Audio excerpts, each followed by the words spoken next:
class. Hope you all are fine. बच्चे कल के लेक्चर में और उससे प्रीवियस वीक भी जो लेक्चर था उसमें हमने सिंपल लीनियर रिग्रेशन को बहुत डेप्थ में स्टडी किया. आज जो हमारा टॉपिक है बेटा दैट इज़ मल्टीपल रिग्रेशन. जैसे सिंपल लीनियर रिग्रेशन में बेटा आपको बताया था कि हम एक्चुअली रिलेशन फाइंड कर रहे होते हैं टू वेरिएबल्स में. उसमें एक हमारे पास डिपेंडेंट वेरिएबल होता है और दूसरा हमारे पास इंडिपेंडेंट वेरिएबल होता है. और उसमें भी बेटा डिस्कस किया था कि जब हम किसी भी दो वेरिएबल्स के दरमियान रिलेशन देखते हैं तो ये ज़रूरी नहीं है कि सिर्फ एक वेरिएबल सिर्फ एक ही इंडिपेंडेंट वेरिएबल पे डिपेंड कर रहा होता है, बल्कि बहुत से दूसरे वेरिएबल्स भी हो सकते हैं जिस पे वो डिपेंड कर रहा होता है. बट समटाइम्स प्रैक्टिकली हमारे लिए पॉसिबल नहीं होता कि हम सब वेरिएबल्स को स्टडी करें, तो हम कोई एक या दो वेरिएबल्स लेके स्टडी कर रहे होते हैं. बट इट डजेंट मीन कि वो सिर्फ एक वेरिएबल पे डिपेंड कर रहा है. जैसे आपके स्टूडेंट स्कोर्स या मार्क्स लिए थे कि वो डिफरेंट वेरिएबल्स पे डिपेंड कर सकते हैं, लेकिन हमने फॉर द टाइम बीइंग हमने आपके स्टूडेंट मार्क्स जो हैं वो लिए थे कि डिपेंड कर रहे हैं वो सिर्फ आपके स्टडी आवर्स पे. तो इस तरह से आज हम मल्टीपल लीनियर रिग्रेशन को चेक करते हैं कि अगर एक हम the technique of simple regression which involves one dependent variable and one independent variable is often inadequate in most real world situations where a variable depends upon two or more independent variables or regressors. ये वही बात जो अभी हम कर चुकी हैं कि समटाइम प्रैक्टिकली ये पॉसिबल नहीं होता कि आप कैसे कह सकते हैं कि एक वेरिएबल सिर्फ और सिर्फ एक ही इंडिपेंडेंट वेरिएबल पर डिपेंड कर रहा है, बल्कि रियल लाइफ में बहुत से जो वेरिएबल है वो एक से ज़्यादा वेरिएबल्स पर डिपेंड करता है या रिग्रेसर्स पे डिपेंड करता है. फॉर एग्जाम्पल एक एग्जाम्पल हम देखते हैं. The yield of A crop depends upon the fertility of the land. कि अगर आपकी जो क्रॉप की यील्ड है कि मीन्स कितनी फसल हो रही है, कितनी अच्छी उसकी प्रोडक्शन हो रही है, वो डिपेंड करता है फर्टिलिटी ऑफ लैंड. आपकी लैंड कितनी फर्टाइल है, आप कौन से फर्टिलाइजर्स अप्लाई कर रहे हैं, रेनफॉल कितनी है, क्वालिटी ऑफ सीड जो सीड यूज कर रहे हैं एक्सेट्रा. मीन्स देखिए आप एक यील्ड ऑफ क्रॉप के लिए 3-4 हमने ये फ़ौरन से वेरिएबल्स बना लिए. और अगर हम चाहें तो इससे ज़्यादा वेरिएबल्स भी बन सकते हैं कि आपका टेम्परेचर मैटर कर रहा है और इस तरह की वेरिएबल्स भी आप साथ में ले सकते हैं. Likewise systolic blood pressure of a person. आप किसी भी पर्सन का blood pressure depends upon one's height, one's weight, age etcetera. Means different इसमें भी वेरिएबल्स हो सकते हैं. तो ये एग्जाम्पल है मल्टीपल रिग्रेशन की कि जिसमें आपका डिपेंडेंट वेरिएबल एक से ज़्यादा इंडिपेंडेंट वेरिएबल्स पर डिपेंड कर रहा होता है. In such cases the technique of simple regression may be expanded to includes several independent variables. A regression which involves two or more independent variables is called a multiple regression. एक simple linear regression वो है जिसमें सिर्फ और सिर्फ एक dependent और एक इंडिपेंडेंट होता है. मीन्स हमारे पास सिर्फ इतनी लाइन होती है y = alpha plus beta x. इसमें एक डिपेंडेंट होता है और एक इंडिपेंडेंट. लेकिन मल्टीपल रिग्रेशन जब भी दो या दो से ज़्यादा हमारे पास रिग्रेसर्स या इंडिपेंडेंट वेरिएबल होंगे तो उस रिग्रेशन को आप क्या बोलते हो, मल्टीपल रिग्रेशन बोलते हो. आप ये समझ लें बेटा multiple regression is the expansion of simple regression कि उसमें आप दो वेरिएबल्स ले रहे होते हो, इसमें ज़्यादा इंडिपेंडेंट वेरिएबल्स हो गए हैं. तो अब आपने y = alpha plus beta 1 x1. अब आप देख रहे होंगे क्योंकि वहाँ पे सिर्फ एक x था तो हम क्या कहते थे y = alpha plus beta x. अब डिफ्रेंशिएट करने के लिए हमने इसे क्या नाम दे दिया, alpha plus beta 1 x1 beta 2 x2 plus up to so on beta k xk. और आई सब्सक्रिप्ट ये शो कर रहा है साथ में कि इसमें नंबर ऑफ वैल्यूज जो हैं वो 1 से लेकर n तक हैं. ठीक है जी. नॉर्मली अगर आप देखें तो आई नहीं आपको कहीं लिखा भी होता है, कहीं नहीं भी लिखा होता है, इसको स्किप भी कर सकते हैं. तो ये फिर मॉडल कैसे लिखा होता है, y = alpha plus beta x plus beta 1 x1 plus beta 2 x2 up to beta k xk. क्योंकि बीटास भी आप एक से ज़्यादा होंगे इसलिए यहाँ पे भी इसके साथ भी हमने सबस्क्रिप्ट में 1-2 लिखा है. बाकी सारी प्रॉपर्टीज़ क्वालिटीज़ जो हम उसमें पढ़ चुके हैं सब कुछ वही होगा जो सिंपल लीनियर रिग्रेशन में है. इसके मैं आपको मॉडल शो करना चाह रही हूँ बेटा. इसमें वहाँ पे आपके पास जो एस्टिमेटेड मॉडल है y हैट का मॉडल है वो क्या होता था, y हैट = a + bx. यहाँ पे मॉडल क्या बनेगा, y hat = a + b1 x1 b2 x2 up to b k xk. और अब ये सारे क्या है, where a and b i's are least square estimates of the population parameters alpha and beta i's. अब अल्फा और ये जो बीटा आईज हैं ये सारे क्या हैं, पॉपुलेशन पैरामीटर्स हैं. द पैरामीटर्स बीटा आई और their estimate are called partial regression coefficients हैं. अब आप इसको पार्शियल रिग्रेशन कोएफिशिएंट कह रहे हैं. और बीटा आई और इट्स एस्टिमेट बी आई जो है वो measure the change in the mean value of y for a unit change in x. Simple linear regression में भी आप देखें तो हम यही कहते थे कि b जो है वो मेजर करता है change in the value of y in the mean value of y for a unit change in x. और यहाँ पे भी आप यही कह रहे हैं कि बी आई मीन्स b1 है तो वो x1 की चेंज को शो करेगा y में, b2 है तो वो x2 की वजह से जो चेंज आएगा y में उसको शो करेगा. इससे पार्शियल रिग्रेशन कोएफिशिएंट इसलिए बेटा कह रहे हैं क्योंकि एक से ज़्यादा बीटाज हैं, तो जब आप एक का इफेक्ट स्टडी कर रहे होंगे तो दूसरे इफेक्ट्स को कांस्टेंट ले रहे होते हैं, that is why we are calling it partial regression coefficient. अच्छा जी, ये तो बेटा हमने मल्टीपल रिग्रेशन, लीनियर रिग्रेशन पढ़ा। अगर अभी हम जो स्टडी करने जा रहे हैं, हम मल्टीपल रिग्रेशन पढ़ने जा रहे हैं बट सिर्फ विद 2 रिग्रेसर्स।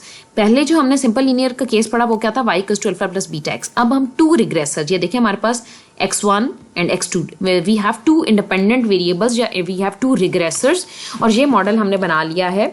इससे ज़्यादा भी आप मल्टीपल पूरा भी ये वाला मॉडल भी स्टडी कर सकते हैं, बट पहले हमने 1 के लिए पढ़ा, 2 के लिए पढ़ा, फिर आगे आप उसको 3, 4 अप टू k वैल्यूज़ तक एक्सपेंड कर सकती हैं। ओके जी, y = alpha plus beta beta 1 x1 plus beta 2 x2 plus epsilon. इसका एस्टिमेटेड मॉडल हमारे पास क्या होगा, y hat = a plus b1 x1 plus b2 x2। अब आपको पता है जब हमारे पास सिंपल लीनियर रिग्रेशन मॉडल था तो हम इसको एस्टिमेट करने के लिए ये जो हमारे पास मॉडल था y = a प्लस bx, उसमें हम a और b को सबसे पहले एस्टिमेट करते थे। अब यहाँ पे हम क्या करेंगे, नाउ वी हैव 3 पैरामीटर्स जिनको हमने एस्टिमेट करना है, that is alpha and beta 1 beta 2। तो इसके एस्टिमेटर्स क्या हैं जी, a b1 और b2। अब इन तीनों को आपने एस्टिमेट करना है तो ऑब्वियसली आपको इनके फार्मूलाज चाहिए। इनके फार्मूलाज को हम डिस्कस कर लेते हैं बेटा। नॉर्मल इक्वेशंस बनती हैं, लेकिन मैं आपको दोनों तरीके से बता देती हूँ। ये नॉर्मल इक्वेशंस हम बेटा सॉल्व करके, ये इक्वेशंस हमारे पास आती हैं जिसके थ्रू हम जो है वो अपना a b1 और b2 की वैल्यूज फाइंड करते हैं। बट नॉर्मली स्टूडेंट्स मेरे ख्याल में लोअर स्टैंडर्ड्स में 9th 10th क्लास में आपने नॉर्मल इक्वेशंस को या सिमल्टेनियस इक्वेशन को सॉल्व करना सीखा होगा, जिसमें आप 2 इक्वेशंस को पहले सॉल्व करते हैं, फिर वेरिएबल की वैल्यू आती है और फिर नेक्स्ट 2 को सॉल्व करते हैं और उसको साइमल्टेनियसली आप सॉल्व करके वेरिएबल्स की वैल्यूज फाइंड कर लेते हैं। यूजुअली बच्चे नॉर्मल इन साइमल्टेनियस इक्वेशन को सॉल्व करने में मिस्टेक कर जाते हैं, और क्योंकि वो इसमें स्टक हो जाते हैं कि अच्छा जी किस वेरिएबल को इक्वल करना है, इक्वेट करके एरेडिकेट करने में। तो मैं स्टूडेंट्स को हमेशा प्रेफर करती हूँ कि आप नॉर्मल इक्वेशंस को यूज़ करने की बजाय, साइमल्टेनियस इक्वेशन से सॉल्व करने की बजाय आप फार्मूलाज यूज़ करें। बट फिर भी बेटा मैं दोनों तरीके से दोनों क्वेश्चंस आपको करवा देती हूँ स्टूडेंट्स को, जो आप लोगों को मेथड ईजी लगेगा आप उसको ऑप्ट कर सकती हैं। ये आपके पास नॉर्मल इक्वेशंस हैं, इसको यूज़ करते हुए आपने जो है आप ये फार्मूला आप यूज़ करते हुए a और b1 और b2 की जो है वो वैल्यूज़ जो है वो फाइंड कर सकते हैं। अच्छा, इन नॉर्मल इक्वेशंस को बनाने का अगर मैं आपको शॉर्टकट बताऊं, ऐसे तो ये देखने में लग रही है कितनी मुश्किल है, इसको हम याद कैसे करेंगे, तो इसका ये शॉर्टकट है कि आपके पास जो मॉडल लिखा हुआ है यहाँ पे, नॉर्मल इक्वेशन बनाने का ये तरीका है कि आपके पास मॉडल लिखा हुआ है y = a plus b1 x1 plus b2 x2। जिसके लिए आपने मॉडल बनाना है, आप क्या करोगे बेटा, आप करोगे कि उसका जो कॉफिशिएंट है पूरी इक्वेशन को उसके साथ मल्टीप्लाई कर दोगे। अब इस टाइम a का कॉफिशिएंट क्या है, 1 है, आपने पूरी इक्वेशन को 1 के साथ मल्टीप्लाई कर दिया। 1 के साथ मल्टीप्लाई करेंगे कोई फर्क नहीं पड़ेगा, 1 के साथ मल्टीप्लाई करना है और उसके साथ ही आपने समेशन अप्लाई कर देनी है। अब देखते हैं कि 1 के साथ मल्टीप्लाई करें, समेशन अप्लाई करें, तो ये क्या हो जाएगा, समेशन y। जब कांस्टेंट पे समेशन अप्लाई होती है तो समेशन की जो हाईएस्ट टर्म होती है वो आ जाती है इसके साथ। तो समेशन, ये n वैल्यूज की समेशन ले रहे हैं तो यहाँ पे आ जाएगा na, ये वेरिएबल है, वेरिएबल पे समेशन अप्लाई होती है तो ये बनेगा b1 summation x1 plus b2 summation x2। देख लेते हैं क्या यही नॉर्मल इक्वेशन बनी है, तो ये देखें समेशन y, हैट्स वगैरह आप नहीं लगाएंगे इसके ऊपर, summation y = na plus b1 summation x1 plus b2 summation x2। अब देखिए अगर आपको सेकेंड नॉर्मल इक्वेशन फाइंड करनी, जिसके लिए भी करनी है, आप क्या करते हो, उसका कॉफिशिएंट मल्टीप्लाई करते हैं और साथ में समेशन ले लेते हैं। अब आपने b1 की नॉर्मल इक्वेशन फाइंड करनी है तो उसका कॉफिशिएंट क्या है, x1। पूरी इक्वेशन को x1 के साथ मल्टीप्लाई करें और साथ में समेशन अप्लाई कर दें। अब अगर हम इधर मल्टीप्लाई करते हैं x1 को, तो ये क्या बनेगा, x1y plus ax1 plus b1 x1 square plus b2 x1 x2, और साथ में आपने समेशन अप्लाई करनी है। तो देख लेते हैं, आपने summation x1y plus a summation x1 plus b1 summation x1 square plus b2 summation x1 x2। Similarly जब आपने b2 के लिए निकालना है तो b2 का कॉफिशिएंट क्या है, x2। पूरी इस इक्वेशन को x2 के साथ दोनों साइड्स पे मल्टीप्लाई करें और बोथ साइड्स पे आप समेशन अप्लाई कर दें तो आपके पास ये नॉर्मल इक्वेशन बन जाएगी। ये तो नॉर्मल इक्वेशन बनाने का तरीका है, क्योंकि आपको मॉडल तो याद करना कोई मुश्किल काम नहीं है। 2 रिग्रेसर्स हैं तो आपको पता है कि y = a plus b1 x1 plus b2 x2 हो जाएगा, और इसी की बेस बना के आप नॉर्मल इक्वेशंस बना सकते हैं। तो नॉर्मल इक्वेशन जी हमारे पास आ चुकी हैं और हमारा एस्टिमेटेड मॉडल क्या है जी, Y hat equals to A plus b1 x1 और b2 x2। ठीक हो गया जी।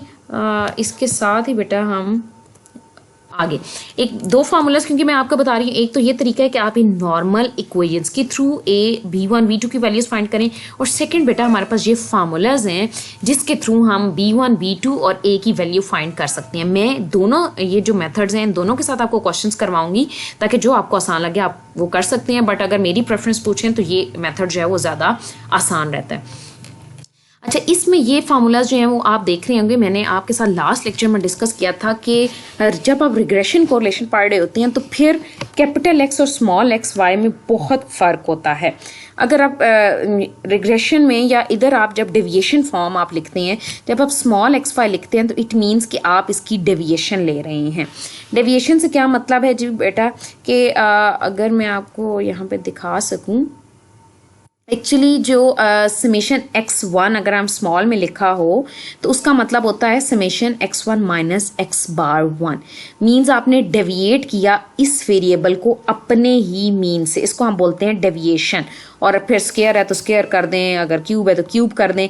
डेविएशन बोलते हैं जो भी वेरिएबल है उसको जब आप अपने मीन से माइनस कर देते हैं। तो यहाँ पे जब आप डेविएशन फॉर्म में फार्मूला लेते हैं तो ये फार्मूलाज अब आपको इस तरह से एज इट इज़ याद करने पड़ेंगे बेटा। फार्मूला है जी आपके पास समेशन एक्स स्मॉल में, सब कुछ आप स्मॉल में ले जाएंगे, summation x1 y summation x2 square minus summation x2 y into summation x1 x2 over summation x1 square into summation x2 square minus summation x1 x2 का होल स्क्वायर। ये आपका b1 का फार्मूला है। Similarly बेटा आपका इसी तरह b2 का फार्मूला, ये फार्मूलाज आपको याद करने पड़ेंगे, बट वंस आप ये याद कर लेंगे तो मेरे ख्याल में साइमल्टेनियस इक्वेशंस को सॉल्व करने से ज़्यादा ये आसान रहेंगे।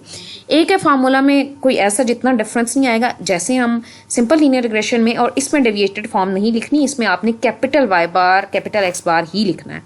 जब हम सिंपल लीनियर रिग्रेशन में थे तो हम फार्मूला ए का कर रहे थे y bar minus b x bar, और यहाँ पे आप क्या करेंगे equals to y bar minus b1 x bar 1 minus b2 x bar 2।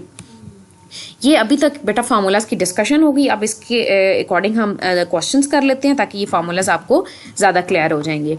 हमारे पास क्वेश्चन है, A statistician wants to predict the incomes of restaurants using two independent variables. Independent variable आपके पास एक से ज़्यादा है। The number of restaurant employees and the restaurant floor area. He collected the following data. Income है जी आपके पास dependent variable, floor area है कि कितना एरिया जितना ज़्यादा होगा ऑब्वियसली इनकम रेस्टोरेंट की ज़्यादा होगी, और नंबर ऑफ एम्प्लॉयज़ भी जितने ज़्यादा होंगे वो डिपेंड करती है आपकी इनकम उस पर। ये दो इंडिपेंडेंट वेरिएबल्स ले लिए, एक डिपेंडेंट है और दो इंडिपेंडेंट वेरिएबल्स हैं आपके पास। आपने अब क्या जी कैलकुलेट करना है, calculate the estimated multiple linear regression equation. आपने ये मल्टीपल लीनियर इक्वेशन जो है वो फाइंड कर लेनी है। अच्छा जी, मल्टीपल लीनियर इक्वेशन का हमारे पास मॉडल क्या है जी, y hat a plus b1 x1 plus b2 x2। अब आपको क्या करना है जी, a और b1 और b2 को फाइंड आउट करना है। अब ये फाइंड आउट करने के लिए हमारे पास टू वेज हैं। एक तो ये है कि आप नॉर्मल इक्वेशंस के थ्रू जो है वो उसको सॉल्व करें, और सेकंड वे हमारे पास ये है कि जो फार्मूलाज मैंने आपको बताए हैं, ये वाला क्वेश्चन जो है हम नॉर्मल इक्वेशंस से सॉल्व करने जा रहे हैं। तो आपकी नॉर्मल इक्वेशंस मैंने आपको बताई थी कैसे बनानी है। आपने तीनों नॉर्मल इक्वेशंस लिखी और आपने क्या किया, जो चीज़ें आपको इसमें देखें आपको कौन कौन से आपको ये तीन कॉलम सिर्फ दिए हुए हैं y x1 x2, इसके अलावा आपको कौन से सम्स रिक्वायर्ड हैं, कौन से कॉलम्स रिक्वायर्ड हैं, वो आपने क्या करना है जी फाइंड कर लेनी है। वो कैसे पता चलेगा जी, यहाँ पे समेशन y इधर से आ जाएगा, समेशन x1 ये इस कॉलम से आ जाएगा, समेशन x2 इस कॉलम से आ जाएगा। आप सेकंड पे आ जाएं, आपको चाहिए x1 इंटू वाई का प्रोडक्ट और सम चाहिए, तो आपने एक कॉलम बना लिया x1 इंटू वाई का। आपको x1 स्क्वायर और उसका सम चाहिए, आपने एक कॉलम बना लिया x1 स्क्वायर का। आपको x1 इंटू x2 का प्रोडक्ट चाहिए, आपने एक कॉलम उसका बना लिया। इसी तरह x1 x2 ये कॉलम तो आप ऑलरेडी बना चुके होंगे, और x2 का स्क्वायर। मीन्स इन शॉर्ट आपको x1 स्क्वायर x2 स्क्वायर और x1 x2 x1 y और x2 y आपको ये तीनों रिक्वायर्ड होंगे। ये उस बनाने के बाद आपने ये सम सारे जो है नॉर्मल इक्वेशंस में पुट कर देने हैं और फिर साइमल्टेनियसली सॉल्व किया है। आई होप सो आपने 9th स्टैंडर्ड्स में ज़रूर साइमल्टेनियस इक्वेशन सॉल्व करना पड़ा होगा कि दो इक्वेशंस आप पिक करते हैं और उसको साइमल्टेनियसली सॉल्व करते हैं, फिर उसमें से वेरिएबल्स की वैल्यू निकाल के नेक्स्ट टू को सॉल्व करके उसमें एक दूसरे में इनकॉर्पोरेट करने के बाद आपके पास ये वैल्यूज़ आ जाएंगी, a की वैल्यू, b1 की वैल्यू, b2 की वैल्यू और आपकी मल्टीपल लीनियर रिग्रेशन लाइन क्या बनेगी, y hat equals to -1.33 plus 0.38 x1 plus 1.62 x2। ये था मेथड साइमल्टेनियसली इक्वेशन को सॉल्व करने का। इसी डाटा को आप जो मैंने फार्मूलाज बताए हैं उसके थ्रू भी सॉल्व कर सकते हैं। ठीक है जी, मैं आपको एक क्वेश्चन उन फार्मूलाज के थ्रू भी करवा देती हूँ। जी, हम क्वेश्चन ले रहे हैं बेटा और हमने यही डाटा पिक किया है। ये देखें, ये जो सम्स हैं उसमें मैं आप पूरा सम्स करके नहीं दिखा रही आपको। Compute the estimated multiple linear regression line this for the data in example 11.1 जो हम ऑलरेडी डिस्कस कर चुके हैं, using the multiple regression in deviation form. In formulas को कहते हैं कि ये डेविएशन फॉर्म में है। ये जो ऑलरेडी ये जो सम्स कैलकुलेट किए हुए थे ये इसने यहाँ पे पुट कर दिए हैं और कह रहे हैं इन सम्स को यूज़ करते हुए आप फार्मूला यूज। हो सकता है कि आपको ये क्वेश्चन इस रॉ फॉर्म में दिया और आपको सारा कुछ पहले से खुद फाइंड करना हो, डिपेंड करता है कि पेपर में आपसे क्वेश्चन किस तरह से इंक्वायर किया जाता है। अच्छा जी, डेविएशन फॉर्म के लिए फार्मूला आपके पास, आप डेविएशन फॉर्म का फार्मूला आपके पास क्या है जी, इसको थोड़ा सा जी, आपके पास ये फार्मूलाज हैं। आपको मींस क्या क्या टर्म चाहिए, आपको समेशंस x1y डेविएशन फॉर्म वाला x1y, समेशन x2 स्क्वायर चाहिए, आपको ये सारी चीज़ें चाहिए। हम क्या करते हैं, ये सारी चीज़ें फाइंड कर लेते हैं जी। और इनको फाइंड करने का तरीका क्या है कि ये स्मॉल x1 स्क्वायर एक्चुअली है क्या। अगर हम इसको देखें तो समेशन x1 स्क्वायर हमारे पास है, स्मॉल x1 स्क्वायर है इक्वल्स टू, मैंने आपको बताया था स्मॉल x1 बेसिकली इक्वल होता है x1 माइनस x1। उसकी डेविएशन फॉर्म मीन्स अपने उस वेरिएबल को अपने ही मीन से जब माइनस कर देते हैं तो उसको हम बोलते हैं डेविएशन फॉर्म में। आपने ये समेशन एज इट इज़ लगा दिया, स्मॉल x1 की जगह लिखा x1 capital x1 minus capital x1 बार और उसका होल स्क्वायर। और आपको पता है, यू ऑल नो कि ये जब समेशन x1 माइनस x1 का होल स्क्वायर ऐसे लिखा हो तो हम इसको ऐसे सिंप्लीफाई कर सकते हैं। ये वही वेरिएंस टर्म जिसको हम बहुत दफ़ा सिंप्लीफाई कर चुके हैं। इसको आप लिख सकते हो समेशन x1 का स्क्वायर माइनस समेशन x1 का होल स्क्वायर ओवर n। क्योंकि अब आपके पास जो डाटा है फाइंड किया है वो आपके पास ये कैपिटल x1 की वैल्यूज़ होंगी। अब आपने इस तरह से सॉल्व करके इस स्मॉल x1 स्क्वायर की वैल्यू फाइंड करनी है। Similarly summation x2 square small की वैल्यू, अच्छा जब स्क्वायर्स होंगे तो ये ऐसे ओपन होगा और जब ये प्रोडक्ट टर्म होगी समेशन x1 x2। एक छोटा सा हिंट आपको दे रही हूँ कि अगर स्टूडेंट्स को सम टाइम कि ये पता नहीं कैसे लिख रहे हैं, जो चीज़ जहाँ लिखी हुई है स्मॉल में एज इट इज़ वो हमने कैप्स में इस तरह लिखी, ये देखें समेशन x1 स्क्वायर, और फिर क्या करना है स्क्वायर के अलग इसकी टर्म समेशन x1 का होल स्क्वायर ओवर n कर देना है। अब प्रोडक्ट टर्म पे अगर हम यही फार्मूला अप्लाई करें तो जो चीज़ यहाँ लिखी थी उसको मैंने कैपिटल में लिख दिया समेशन x1 x2, और यहाँ पे क्योंकि स्क्वायर टर्म्स थी और प्रोडक्ट टर्म में हम क्या करेंगे जब दो डिफरेंट चीज़ें होंगी तो क्या करेंगे summation x1 into summation x2 over n। Similarly जब x1y है तो इसको कैपिटल में एक बार लिख दिया समेशन x1y और अब समेशन x1 और फिर समेशन y ओवर n, और सिमिलरली समेशन x2y आपने फाइंड कर लिया। ये सारे जब आपके पास सम्स आ जाएंगे रिक्वायर्ड सम्स तो आप क्या b1 और b2 की वैल्यू फाइंड कर सकते हैं, और जब b1 b2 की वैल्यू फाइंड हो जाएगी तो a की वैल्यूज आपने फाइंड की। Hence the desired multiple linear regression equation is this. और आप नोट करें कि ये रिग्रेशन इक्वेशन अगर आप देखिए -1.33 प्लस 0.381 x1 प्लस 1.62 x2 इस बिल्कुल वैसी ही है जो आपने यहाँ पे ये फाइंड की है। तो आप इसको खुद भी एक्सप्लोर कर लेंगे कि ये जो मेथड है ये आपके लिए ज़्यादा इजी होगा। तो मल्टीपल लीनियर रिग्रेशन का आपको कॉन्सेप्ट भी आ गया और उसको सॉल्व कैसे करना है बेटा हमने वो भी देख लिया। अब हम बेटा देखने जा रहे हैं मल्टीपल लीनियर रिग्रेशन कोफिशिएंट की टेस्टिंग देखने जा रहे हैं। ठीक है जी, इसको टेस्टिंग करें जैसे अब हमारे पास बेटा एक से ज़्यादा बीटाज हैं, पैरामीटर्स रिग्रेशन कोफिशिएंट ज़्यादा हैं और हम पढ़ रहे हैं अभी तक सिर्फ 2 रिग्रेसर्स या 2 इंडिपेंडेंट वेरिएबल्स की रिग्रेशन हमने पढ़ी है मल्टीपल रिग्रेशन। तो अगर हमारे पास 2 ये लाइन हो y equals to alpha plus beta 1 y equals to alpha plus beta 1 x1 plus beta 2 x2, तो हम इसको ऐसे टेस्ट कर सकते हैं कि beta 1 equals to beta 2 equals to 0 या क्या दोनों बीटाज इक्वल हैं या नहीं है। तो क्या इस तरह की टेस्टिंग करने के लिए हम क्या करते हैं, हम इनोवा की हेल्प लेते हैं। बेटा यहाँ पे आप इनोवा टेबल के थ्रू हम इसकी टेस्टिंग करेंगे। और आप इनोवा में सबसे पहले बेटा आप जब टेबल बना रहे होते मींस जैसे जी टेस्ट का प्रोसीजर है, जैसे काई स्क्वायर का प्रोसीजर है, एफ टेस्ट का प्रोसीजर है, इसी तरह इनोवा भी एक प्रोसीजर है जिसमें यूज़ जो है वो अल्टीमेटली हम एफ टेस्ट ही कर रहे होते हैं, बट इसका प्रोसीजर कुछ इस तरह से है। इसको बोलते हैं इनोवा टेबल। ये 1 2 3 4 5 इसके कॉलम्स होते हैं जो आपको मस्ट है फिल करने होते हैं। और वो बनते कैसे हैं बेटा, सबसे पहले आपके पास इनोवा में होता है सोर्स ऑफ वेरिएशन, कि आपके पास किस तरह की वेरिएशंस और कहाँ से आ रही हैं। आपको पता है जब हम रिग्रेशन पढ़ रहे होते हैं तो आपको लास्ट लेक्चर में एक्सप्लेन कर चुकी हूँ, हमारे पास टोटल वेरिएशन होती है, एक वेरिएशन वो होती है जो रिग्रेशन लाइन एक्सप्लेन कर देती है, और एक वेरिएशन वो होती है जो रिग्रेशन लाइन एक्सप्लेन नहीं कर पाती, और उस वेरिएशन को हम क्या कहते हैं, वो रेजिडुअल है, जो बच गई है वेरिएशन, जो अनएक्सप्लेन्ड वेरिएशन है। तो हमारे पास एक सोर्स है टोटल वेरिएशन जहाँ से टोटल आ रहा है, एक रिग्रेशन लाइन जो वेरिएशन एक्सप्लेन कर रही है, और एक सोर्स है रेजिडुअल का। तो रिग्रेशन और आपको पता है ये एक्सप्लेन्ड और अनएक्सप्लेन्ड को जब आप ऐड करते हैं तो ये आपके पास टोटल वेरिएशन बन जाता है। तो हमने सोर्स ऑफ वेरिएशन कैसे बनाया, एक रिग्रेशन के थ्रू, एक रिग्रेशन इक्वेशन से, एक रेजिडुअल और एक टोटल। अब इनके अपने अपने करस्पॉन्डिंग डिग्रीज ऑफ फ्रीडम भी होंगे। रिग्रेशन लाइन का डिग्री ऑफ फ्रीडम फाइंड करने के लिए एक्चुअल फार्मूला है K-1। के का मतलब है कि जितने आपके पास पैरामीटर्स हैं रिग्रेशन लाइन के, और आपको पता है कि यहाँ पे जब आप 2 रिग्रेसर्स के साथ लाइन को स्टडी कर रहे हैं तो आपके पास 3 पैरामीटर्स हैं, alpha, beta 1 and beta 2। 3 parameters हैं आपके पास, 3-1 करके आपके पास यहाँ पे 2 आया है। मैं यहाँ पे इन्होंने जनरल फार्मूला नहीं लिखा, बट मैं आपको जनरली बता रही हूँ, यहाँ होता है K-1, और K क्या होता है, K होता है number of parameters. Number of parameters 3 है, और K-1 जब आप करेंगे यहाँ 2 हो जाएगा। रेजिडुअल का क्या होता है, N-K। जनरल फार्मूला होता है N-K। K हमारे पास कितनी है, 3 कहाँ से आया कि जी 3 पैरामीटर्स हैं जिनको आप एस्टिमेट करने जा रहे हो, N-3। इन दोनों को जब आप ऐड करेंगे तो ये फार्मूला क्या बन जाएगा, ये N-1 आ जाएगा। अच्छा जी, सम ऑफ स्क्वायर्स आपको पता है, रिग्रेशन के सम ऑफ स्क्वायर्स को हम कहते हैं summation y hat minus y बार का होल स्क्वायर। रेजिडुअल को कहते हैं summation yi minus y hat का मीन्स जो एक्चुअल वैल्यू थी, जो एस्टिमेटेड है, उन दोनों का डिफरेंस और स्क्वायर, और टोटल होती है जी समेशन y माइनस y बार का होल स्क्वायर। तो इन दोनों के हमारे पास सम्स प्रोवाइडेड हैं। हम कैसे फाइंड करने हैं, हम 2 अगर पता हो तो तीसरे को सॉल्व कर सकते हैं सम एडिशन सब्ट्रैक्शन के थ्रू। फिर एक हमारे पास ये सम ऑफ स्क्वायर्स के बाद कॉलम होता है मीन स्क्वायर। मीन स्क्वायर कैसे फाइंड होता है, जो सम ऑफ स्क्वायर्स हैं अगर आप उसको अपनी ही डिग्री ऑफ फ्रीडम पे डिवाइड कर दें तो आप मीन स्क्वायर फाइंड कर लेते हैं। ये आर का मतलब है मीन स्क्वायर रिग्रेशन। तो क्या करेंगे, आप इस सम को, सम ऑफ स्क्वायर रिग्रेशन को 2 पे डिवाइड करेंगे तो मीन स्क्वायर रिग्रेशन फाइंड हो जाएगा। और रेजिडुअल को आप बोलते हैं mean square error. Mean square error कैसे आएगा, सम ऑफ स्क्वायर एरर को जब अपने डिग्री ऑफ फ्रीडम N-3 पे डिवाइड करेंगे तो ये मीन स्क्वायर एरर आ जाएगा।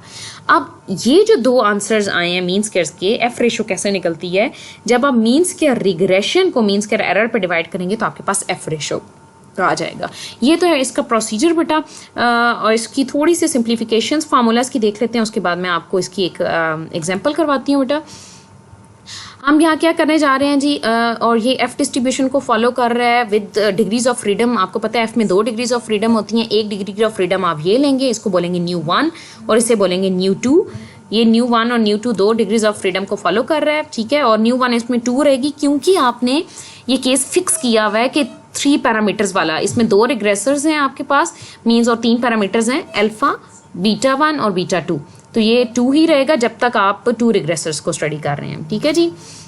अच्छा, सम ऑफ स्क्वायर्स आपको देखिए, सम ऑफ स्क्वायर टोटल, क्योंकि हम ये टोटल का फार्मूला हमें पता है समेशन yi माइनस y बार का स्क्वायर। अभी मैंने आपको बताया था कि ये जो सम्स इस तरह से लिखे होते हैं x1 माइनस x बार का होल स्क्वायर या yi माइनस y बार का होल स्क्वायर, इसको हम कैसे ओपन करते हैं, summation yi square minus summation y का होल स्क्वायर ओवर n। और हमें ये इस फार्मूला की भी ओपनिंग पता है, इसकी सिंप्लीफिकेशन भी पता है, क्या है जी, summation y minus y hat का स्क्वायर इक्वल होता है summation y square minus a summation y minus b summation xy minus b1 summation xy 1y minus b2 summation x2y। और अब सम ऑफ स्क्वायर रिग्रेशन, इसकी simplification हमारे पास नहीं थी तो हमने कैसे फाइंड कर लिए कि ये है जी इन दोनों का सम टोटल की इक्वल है। तो टोटल में से अगर आप इसको माइनस कर दें तो आपके पास सम ऑफ स्क्वायर रिग्रेशन आ जाएगा। तो हमने क्या किया है, sum of square regression equal है sum of square total minus sum of square error, ठीक है जी। यहाँ तक फार्मूला की जो रिक्वायरमेंट है, प्री रिक्विजिट्स, वो हमने देख ली हैं। अब हम एक क्वेश्चन देख लेते हैं बेटा। क्वेश्चन है हमारे पास बेटा कि consider the following set of data. हमारे पास फॉलोइंग सेट ऑफ डाटा है, इसमें एक इंडिपेंडेंट वेरिएबल है और एक डिपेंडेंट वेरिएबल है और 2 इंडिपेंडेंट वेरिएबल्स हैं। Find the estimated regression equation, आपने इसमें फाइंड करनी है y hat equals to a plus b1 x1 plus b2 x2। आपने रिग्रेशन इक्वेशन इसमें फाइंड करनी है, तो हमें क्या करना है, और साथ में आपने क्या करना है, इसको हमने बेटा टेस्ट भी करना है। पहले आपने रिग्रेशन इक्वेशन फाइंड करनी है, और रिग्रेशन इक्वेशन फाइंड करने के बाद obtain the ANOVA table and test the hypothesis that there is no association between either regressors and the dependent variable. Means कि आपके डिपेंडेंट वेरिएबल जो है वो रिग्रेसर्स पे बिल्कुल भी डिपेंड नहीं कर रहे. इसकी हाइपोथेसिस क्या बनेगी इसको हम बाद में डिस्कस कर लेते हैं. पहले हम देखते हैं जी रिग्रेशन इक्वेशन कैसे बनेगी. ये जो क्वेश्चन है सम्स जो हैं वो आपने फाइंड कर लिए. सम्स आप टेबल्स बना के ये फाइंड कर लेंगे और ये क्वेश्चन इसने नॉर्मल इक्वेशन से सॉल्व किया है. फिर मैं आपको मशवरा दूंगी कि आप अगर प्रेफर करें फार्मूला से करने को तो वो आपके लिए ज़्यादा बेटर होगा. अच्छा जी, सॉल्व करने के बाद हम आ जाते हैं कि ये टेस्टिंग कैसे कर रहा है. उसने कहा है कि there is no association between either regressor and dependent variable. Dependent variable और रिग्रेसर के दरमियान वो कहता है कोई ताल्लुक नहीं है. कोई ताल्लुक नहीं है का क्या मतलब, β1 इक्वल्स टू β2 इक्वल्स टू 0 कि आप दोनों रिग्रेशन कोएफिशिएंट्स को 0 ले रहे हैं. जैसे हम सिंपल लीनियर रिग्रेशन कोएफिशिएंट में कह रहे थे कि हमने बोला था कि डिपेंडेंट वेरिएबल और इंडिपेंडेंट वेरिएबल में अगर कोई रिलेशन नहीं है तो β equals to 0 it means. Similarly multiple में भी उसकी वही मीनिंग्स हैं कि β1 और β2 को आप 0 ले लेंगे और उसके अगेंस्ट आप कहेंगे β1 equals to β2 equals to 0 none of the regressor is significant. और सेकेंड आप H1 में कहेंगे at least one of the β1 and β2 is non zero. या फिर अगर आप इसको मैथमेटिकली लिखना चाहते हैं तो आप लिखेंगे β1 is not equal to β1 equal to β2 not equal to 0 भी आप लिख सकते हैं. मीन्स इसका कहने का ये मतलब है कि हो सकता है एक 0 और एक 0 ना हो, लेकिन एटलीस्ट H1 में हम कहते हैं कि एटलीस्ट एक जो है वो नॉन जीरो होगा. कि हम H0 में हमने कहा है कि इनका कोई रिलेशन नहीं है और H1 में हम कह रहे हैं कि नहीं एटलीस्ट अगर दोनों का रिलेशन नहीं है तो किसी एक इंडिपेंडेंट वेरिएबल पर वो डिपेंड कर रहा होगा. अल्फा इसमें शायद क्वेश्चन में बताया हुआ था 0.01 हमने वो ले लिया. टेस्ट स्टैटिस्टिक है आपका F equals to mean square regression over mean square error और इसके डिग्रीज ऑफ फ्रीडम आपने डिफाइन कर दी. अब जो जो आपको रिक्वायरमेंट्स थी, आपको जो सम्स चाहिए, आपको टोटल सम ऑफ स्क्वायर चाहिए उस टेबल को कंप्लीट करने के लिए, आपको रिग्रेशन सम ऑफ स्क्वायर चाहिए और उसके अलावा आपको जो है वो रेजिडुअल सम ऑफ स्क्वायर चाहिए. अच्छा जी, रेजिडुअल सम ऑफ स्क्वायर जो है आप फाइंड करेंगे और इसने क्या किया है जी, इसने regression sum of square find कर लिया है रेजिडुअल की बजाय. तो आपको रेजिडुअल का फार्मूला क्योंकि ज़्यादा आसान है सॉल्व करना, तो आप रेजिडुअल पहले सॉल्व कर लें और फिर रिग्रेशन को बाय सब्ट्रैक्शन जो है वो फाइंड कर लीजिएगा. तो हमने ये सारी चीज़ें फाइंड कर ली. रिग्रेशन की डिग्री ऑफ फ्रीडम 2 है. एरर n जो है आपके पास कितना था, हमारे पास 1 2 3 4 5 6 7 और 7 था और 7 माइनस 3 जब आपने किया तो ये 4 हो गया और n माइनस 1 यहाँ 6 हो गया. ये आपने इसके अपने रिग्रेशन का सम ऑफ स्क्वायर लिख दिया, ये रेजिडुअल का, ये टोटल का. और ये मीन स्क्वायर कैसे आए होंगे, 172 को 2 पे डिवाइड, 1.6611 को 4 पे डिवाइड और एफ रेशो कैसे आएगी जब 86.0266 को आप 0.41 पे डिवाइड करेंगे. और क्रिटिकल रीजन बेटा आपने ये टेबल वैल्यू देख लेनी है और आपने बताया कि hence since the calculated value falls in the critical region so we reject a null hypothesis and conclude that there is an association between at least one of the regressor and dependent variable. H0 में हमने कहा था कि कोई यहाँ पे association नहीं है, लेकिन हमारी H0 रिजेक्ट हो चुका है और हम कह रहे हैं कि इन दोनों के दरमियान एसोसिएशन जो है एग्जिस्ट करती है. ये बेटा इसकी मल्टीपल रिग्रेशन की टेस्टिंग है. आपने ये जो क्वेश्चन नॉर्मल सी हुआ है आप इसको फार्मूला के थ्रू करें और इसको ज़रूर प्रैक्टिस करें ताकि आपको पता चल जाएगा. और इसके अलावा भी जो एक्सरसाइज में क्वेश्चंस हैं उसको भी साथ